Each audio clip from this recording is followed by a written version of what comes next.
नमस्कार. पोलीस माझा न्यूज मध्ये आपलं स्वागत. सध्या सगळीकडे पण पाहायला गेलं तर विधानसभा निवडणूक 2024चे वारे वाहताना आपल्याला पाहायला मिळत आहेत आणि मोठ्या संख्येनं इथं अ, उमेदवारांची यादी सुद्धा जाहीर झालेली आहे ठिकठिकाणी. मात्र अजूनही उमेदवार जाहीर होणार आहेत. मात्र विधानसभा निवडणुका 2024 साठी जी संपूर्ण बांधणी करणं सुरू आहे ती प्रत्येक पक्षाची सुरू आहे. मात्र यामध्ये महत्वाने आपण जर कुठल्या पक्षाचा विचार केला किंवा त्याविषयी बोलायचं झालं तर शिवसेना, उद्धव बाळासाहेब ठाकरे पक्ष.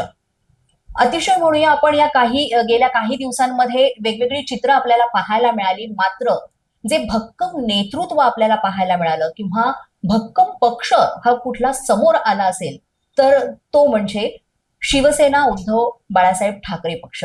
आणि या पक्षातर्फे आता सुद्धा विधानसभा निवडणुकीची अतिशय सुंदर अशी मोर्चे बांधणी सुरू आहे. यासाठी शिवसेना, उद्धव बाळासाहेब ठाकरे गटाचे जे सगळे कार्यकर्ते आहेत, पदाधिकारी आहेत, ते अतिशय तन मन धनाने अगदी दिवस रात्र एक करून काम करीत आहेत. आणि असेच आपल्याबरोबर पदाधिकारी एक असं खंबीर नेतृत्व आपल्या सोबत आहे. ते म्हणजे दक्षिण रायगड जिल्हा संपर्क प्रमुख नागेंद्र उमेश राठोड सर. तर सरांशी आपण आता चर्चा करणार आहोत कारण यावेळेसची सर विधानसभा निवडणूक जी आहे ती खास असणार आहे सगळ्याच गोष्टींनी. तर सर्वप्रथम तुम्हाला शुभेच्छाच देतो आम्ही कारण तिथनं सुद्धा आपले उमेदवार सुद्धा स्नेहल जगताप ताई त्या सुद्धा उभ्या आहेत आणि तुम्ही त्या जिल्ह्याची धुरा सांभाळताय. तर पहिल्यांदा तुमच्याविषयी सांगा की कशा पद्धतीने तुम्ही ही धुरा सांभाळताय. प्रामुख्याने माझ्याकडे जे पद आहे दक्षिण रायगड जिल्हा संपर्क प्रमुख, तर माझं जे प्रामुख्याने काम आहे ते आहे पक्ष बांधणीवर माझा कंट्रोल ठेवणं आणि पक्षाचे प्रत्येक पदाधिकारीला किंवा शिवसैनिकाला कसं आपल्या पक्षासाठी त्या उमेदवाराला कशी मदत करता येईल आणि त्या बांधणीमध्ये पक्षाची बांधणी करत असताना त्यांना कसं भर देता येईल ती प्रामुख्याने माझी जबाबदारी असते. त्यामध्ये मी मुंबई आणि ग्रामीण याचा समन्वय बसवण्याचा नेहमी काम करत असतो. कारण की कोकण तुम्हाला जसं माहिती आहे, कोकण वासीय बऱ्यापैकी आपल्या मुंबईमध्ये त्यांच्या काम धंद्यासाठी इथे वास्तव्याने आहे. त्यामुळे मी ह्या ठिकाणी मुंबईमध्ये सुद्धा आम्हाला ती बांधणी ठेवावी लागते कारण की ती अजूनही जे मुंबईमध्ये राहतात पण ते मतदान त्यांच्या ते गावी असतं. त्यामुळे आम्हाला त्यांची बांधणी सारखी ठेवावी लागते, त्यांची माहिती आम्हाला आमच्याकडे ठेवावी लागते आणि त्याचा आम्ही उपयोग करतो ज्या वेळेस निवडणुका जवळ येतात. सर आपण पाहायला गेलं तर बाळासाहेब ठाकरे, हिंदू हृदय सम्राट बाळासाहेब ठाकरेंचं जे म्हणूया आपण बाळकडूच म्हणूया कारण अगदी आपण ते बाळकडू प्यायलेलो आहोत आणि त्याचा खूप मोठ्या प्रमाणात आपल्याला उपयोग होतो म्हणूया कारण ते संस्कार जे आपल्यावर घडलेले आहेत तर त्याचा कशा पद्धतीने तुम्ही तुमच्या या कार्यामध्ये उपयोग करून घेता.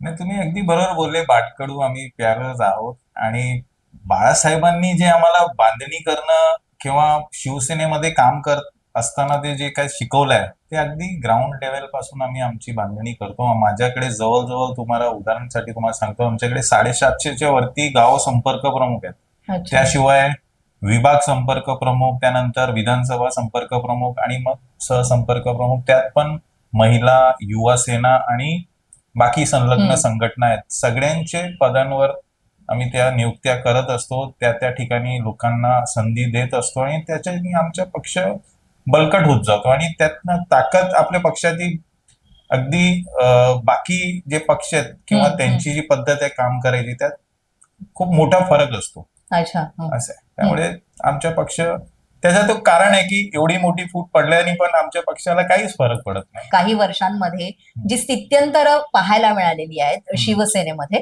तर मग या शिवसेनेमध्ये घडलेल्या सगळ्या स्थित्यंतराचा काही परिणाम तुमच्यावर झालेला आहे का किंवा तसा पाहायला मिळत नाही कारण तरी सुद्धा म्हणजे खूप मोठी स्थित्यंतर होती, परिणाम थोडे बहुत ते घडतातच. मात्र पण तरी सुद्धा इतक्या खंबीरपणे शिवसेना पुन्हा आपल्याला सगळीकडे म्हणजे पुनर्जीवित म्हणूया आपण अशी झालेली पाहायला मिळते आणि नवीन चेहऱ्यांना खूप संधी मिळालेली आहे. तर त्याविषयी पण काय सांगाल तुम्ही. तुम्ही अगदी बरोबर बोलतायत की गद्दारी हे आमच्या पक्षाबरोबर झाली आहेत, पण काही दिवस का होईना मी मान्य करतो की काही दिवस आम्हाला थोडस त्रास झाला. हम्म. पण शिवसैनिक, तुम्ही जसं सांगितलं, बाळासाहेब ठाकरेंनी ज्या पद्धतीने किंवा उद्धवसाहेब ठाकरेंनी ज्या पद्धतीने आम्हाला पक्षामध्ये काम करण्याची जी शिकवण दिली आहे, त्यामुळे शिवसैनिकांनी पुन्हा एकदा सिद्ध केलंय की असे किती गद्दार आले आणि गेलेत की हा. शिवसेनेला यांच्या कधी फरक पडत नाही आणि ह्यापुढेही कधी पडणार नाही. हम्म. म्हणून पुन्हा नवीन लोकांना संधी मिळाली आहे, ते त्यांच्या त्यांच्या पद्धतीने काम करतायत आणि खूप उत्तम संघटना बांधणी आता आम्ही केली आहे आणि या विधानसभा निवडणुकीमध्ये हे विरोधकांना दिसणार आहे. दक्षिण रायगड जिल्हा संपर्क प्रमुख म्हणून तुम्ही कामगिरी बजावताय. मोठा जिल्हा आहे तसं पाहायला गेलं तर, आणि मग त्यामध्ये सुद्धा संपर्क प्रमुख ही जबाबदारी फार महत्वाची असते. त्या नावातच आहे संपर्क प्रमुख, म्हणजे सगळ्यांचा, अगदी तळागाळातल्या व्यक्तीचा, लहान मुलाचा असो किंवा ज्येष्ठ नागरिकाचा संपर्क हा अगदी पक्षश्रेष्ठीपर्यंत झाला पाहिजे, आणि त्यातला मला वाटतं तुम्ही महत्वाचा दुवा आहात. हो. तर ह्याविषयी सांगा, कशा पद्धतीने तुम्ही मॅनेज करता ते. नाही, अगदी संपर्क प्रमुख म्हणून मी सर्वात प्रथम जे माझं काम आहे संपर्कात राहणं लोकांचं, ते हा. तुम्ही अनुभव केला असेल की शक्यतो मी माझे फोन कॉल टाळत नाही किंवा कॉलबॅक करतो, संपर्कात असतो प्रत्येकासाठी. मी जवळजवळ रोज आमची ते पक्ष संबंधित आमच्या जे काही गोष्टी असतात त्या आम्ही भेटीगाठी घेत असतो. त्याशिवाय बुधवार हा एक असा दिवस आहे ज्या दिवशी 24 तास मला रायगड वासीय, मुंबई किंवा ग्रामीण, ह्या मुंबईमध्ये मला भेटू शकतात. अच्छा. मी माझ्या ऑफिसला नाही तर शिवसेना भवनला त्यांच्यासाठी उपलब्ध असतो. तर त्यांची कोणतेही विषय, कोणती समस्या वगैरे असतात तर त्यांना आम्ही सोडवण्याचा प्रयत्न करतो त्या बाबतीत. आणि अगदी फक्त समस्या विषय घेऊन लोक येत नाही, ते त्यांच्या त्यांच्या चांगल्या विषयांसाठी सुद्धा येतात. कोणाच्या घरी लग्न असतो, कोणाच्या बाकीच्या गोष्टी आहेत, त्यासाठी सुद्धा ते येत असतात माझ्याकडे.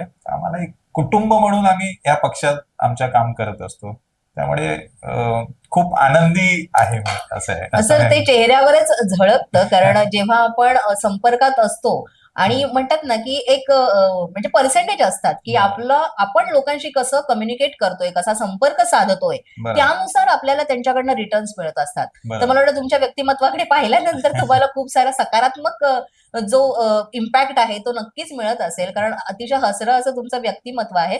त्यामुळे संपर्क करण्यासाठी मला वाटतं आम्हालाही तसा त्रास नाही झाला, तर मला वाटतं तसा सामान्य माणसालाही होत नसेल. सर, दक्षिण रायगड मधनं स्नेहल जगताप यांना महाविकास आघाडीतर्फे उमेदवारी देण्यात आलेली आहे. स्वर्गीय माणिक जगताप यांच्या त्या कन्या, आणि मग त्यांना आता ही जर उमेदवारी दिलेली आहे तर त्याविषयी काय सांगाल तुम्ही? नाही, अगदी योग्य उमेदवारी अशी उद्धव साहेबांनी दिली आहे आणि त्यांना संपूर्ण महाड विधानसभेची जनतेने त्यांना स्वीकारलं आहे. आणि भरत गोगावले हे आमचे विरोधक आहेत तिकडे. खरं तर आम्ही त्यांना त्याच्यापूर्वी 3 वेळा निवडून दिलं होतं, पण आता यावेळेस भरत गोगावलेंसमोर मोठी अशी ताकद आम्ही उभी केली आहे आणि भरत गोगावले यावेळेस निवडून येत नाहीये. हा काळ्या दगडावरची रेषा, त्यातमध्ये काही बदल नाही होणार. अच्छा. मग यासाठी काही आणखी जे तुम्ही संपर्क प्रमुख, जिल्हा संपर्क प्रमुख म्हणून कशा पद्धतीचे स्ट्रॅटेजीज आखलेल्या आहात, त्या कशा कुठपर्यंत आम्हाला त्या तुम्ही सांगू शकाल? सगळं तर काय सांगता येत नाही, पण आमची खूप चांगली तयारी चालू आहे. अगदी सगळ्या आमच्या जे संघटना आहेत, युवासेना असो, आमची महिला आघाडी असो, संलग्न संघटना आहे, आम्ही शिवसैनिक जे सगळे आहोत, ते सगळ्या त्यांच्या त्यांच्या पद्धतीमध्ये त्यांच्या गावात अगदी ग्राउंड लेवल पर्यंत काम करण्याचा प्रयत्न करतायत. आणि प्रत्येक मत हे आमच्या रोज कसं वाढवता येईल पक्षासाठी, त्याच्या आमच्या कायमचा प्रयत्न हा आमच्या शिवसैनिक प्रत्येक दिवशी, प्रत्येक तासात, प्रत्येक क्षणात ते करण्याचा प्रयत्न करतोय. सर, विधानसभा सार्वत्रिक निवडणूक आहे आता 2024ची, तर याचं मेन विजन तुम्ही काय ठेवलेलं आहे? म्हणजे विकास मुद्दा तर आहेच, मात्र पण मेन विजन किंवा मेन मुद्दा असा काय आहे? नाही, आमच्या मध्ये मेळावा होता, घाटकोपरला खूप मोठा मेळावा झालाय. आम्ही सुरतमध्ये सुद्धा मेळावा घेतलाय. काही मेळावे आम्ही नालासोपारा, कल्याण, डोंबिवली या भागात सुद्धा घेणार आहोत. पण आमच्या जे मुद्दा स्नेहल जगतापच्या मार्फत आमच्या पक्ष जे मुद्दा उपस्थित करण्याचा प्रयत्न करतोय तो हा आहे की आम्हाला ह्याच्या पुढे हे मेळावे घ्यायचेच नाही. कारण की त्या स्थानिक लोकांना तिथेच रोजगार मिळाला पाहिजे ह्याच्या आमच्या प्रयत्न असणार आहेत. हम्म. आदित्य साहेब सुद्धा त्यांच्या भाषणात बोललेत की माझे 3 मुद्दे आहेत या येणाऱ्या विधानसभे साठी जे मुद्दे आम्ही घेऊन उतरतोय ते आहे रोजगार, रोजगार आणि रोजगार. हम्म.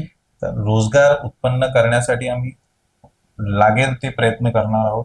पक्षश्रेष्ठी आमची त्यासाठी खूप खंबीरपणे मराठी माणसाच्या मागे उभी राहणार आहेत आणि प्रत्येकाला त्या त्या भूमिपुत्रांना त्या त्या ठिकाणी त्यांच्या कामासाठी, धंद्यासाठी हम्म. तिथे त्यांना संधी मिळाली तर कोणालाही त्यांची भूमी सोडून दुसरीकडे जाण्याचा कोणालाही ते प्रश्नच उभा राहत नाहीये. बरोबर. म्हणून आम्हाला हे मेळावे उलट कमी करायचे आहेत आणि आम्हाला सगळ्यांना त्यांच्या विभागात त्यांच्या हम्म. त्याच विधानसभेमध्ये त्यांच्याशी पुन्हा भेट होईल अशी आमची प्रयत्न आम्ही आमच्या पद्धतीने तो प्रयत्न करणार आहोत. मतदार जे आहेत, तरुण मतदार जे आहेत, म्हणजे आपल्याकडे असं आहे की आजही बऱ्याच जणांची नावं जी असतात ती मतदार यादीमध्ये नसतात आणि मला वाटतं वारंवार आपण ती प्रक्रिया करत असतो, पण कुठेतरी आपण ती प्रक्रिया पूर्ण होताना आपल्याला पाहायला मिळत नाही. तर याविषयी काय सांगाल? कारण आजही बरेचसे मतदार आहेत ते मतदानापासून त्यामुळे वंचित राहतात.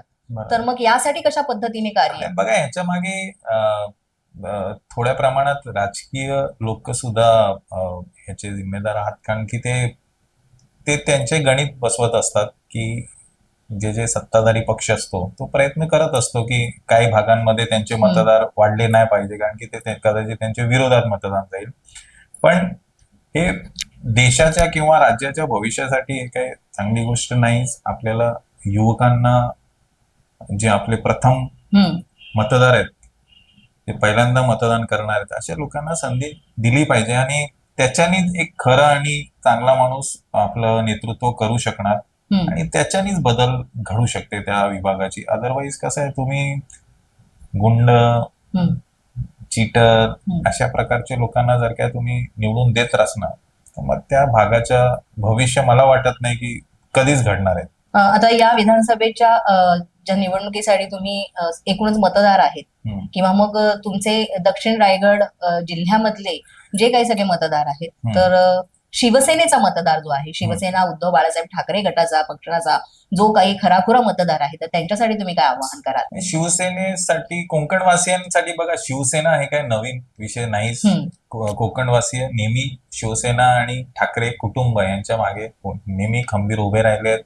त्यांनी वेळोवेळी आम्हाला चांगल्या पद्धतीचा सहकार्य केला. यावेळी मी सगळ्या कोकणवासियांना, महाड विधानसभा, रायगडवासियांना हात जोडून विनंती करेल की त्यांनी उद्धव बाळासाहेब ठाकरे शिवसेना या पक्षाचे सर्व उमेदवारांना प्रचंड मताने विजयी कराल.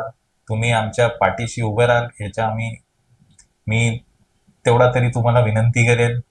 तुम्हाला चांगलं भविष्य हा फक्त शिवसेना आणि ठाकरे कुटुंब हा एकमेव पर्याय आहे. बाकी महाराष्ट्राचं जे राजकारण आता ज्या पातळीवर आलंय कदाचित ते लोकांच्या लक्षात आलंय आणि लोक शिवसेना उद्धव बाळासाहेब ठाकरे यांच्या मागे खूप खंबीरपणे उभे. ते लोकसभेच्या निवडणुकीमध्ये पण सगळ्यांना दिसत आहे. तर मंडळी, हे होते नागेंद्र उमेश राठोड सर, दक्षिण रायगड जिल्हा संपर्क प्रमुख, शिवसेना उद्धव बाळासाहेब ठाकरे पक्ष.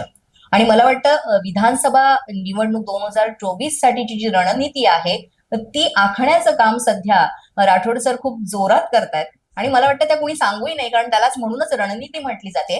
पण या येणाऱ्या ज्या विधानसभा निवडणुकीमध्ये जे चित्र आहे ते नक्की पालटणारं असेल असा विश्वास त्यांनी व्यक्त केलेला आहे. कारण त्या मागे खूप मोठं नाव आहे, ते म्हणजे हिंदू हृदय सम्राट बाळासाहेब ठाकरे यांचं. आणि त्यांचा वसा, त्यांचा वारसा घेऊन हे सर्वजण अगदी तयारीनिशी मैदानात उतरले असंच म्हणायला लागेल. आणि मला वाटतं एवढा कॉन्फिडन्स घेऊन मैदानात यावेळेस उतरलेले आहेत की हे चित्र जे आहे ते 100% बदललेलं पाहायला मिळेल आणि त्यामुळेच मला वाटतं संपूर्ण महाराष्ट्राच्या राजकारणात सुद्धा बदल घडेल असंच सरांनी सांगितलेलं आहे. धन्यवाद. अशाच नवनवीन अपडेटसाठी आणि ताज्या बातम्यांसाठी पोलीस माझा न्यूज युट्यूब चॅनल सबस्क्राईब करा. तसंच आमचं फेसबुक, इंस्टाग्राम आणि ट्विटर अकाउंट फॉलो करा. अधिक माहितीसाठी आमच्या www.polismazanews.com या वेबसाईटला भेट द्या.